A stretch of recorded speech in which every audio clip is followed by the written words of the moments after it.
Hi, my name is Andrew Krops. I'm majoring in fashion marketing in the class of 2025. I actually transferred to LIM in 2022 as a sophomore, and I've loved every second of my time there. I chose marketing because you have the opportunity to work in creative and analytical fields in fashion, and you also have that opportunity to build a versatile skill set to be able to work in multiple different areas of the fashion industry, whether it's marketing or buying, visual merchandising. There's many different paths you can choose. In terms of classes at LIM are very interactive and collaborative.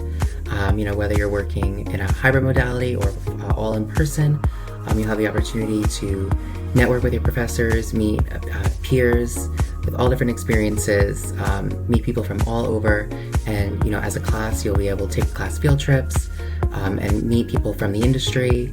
The school really prepares you to enter the industry and encourages you to apply what you learn in class out of the classroom, and what experiences you gain out of the classroom, and bring that back into the classroom.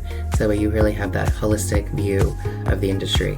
Since starting in 2022 at LIM, I was a visual associate at Brooks Brothers. My team and I merchandised 3 New York City locations. Then in the summer of 2023, for my internship 2 course, I interned at the Brooks Brothers headquarters, and then I did a buying internship. I was an assistant buyer intern at Ross stores this past summer for my senior co-op. So I've really been able to get experience in both creative and analytical fields, and in both visual merchandising and buying in an off-price model of retail. And I'll be seeking full-time opportunities come graduation this May.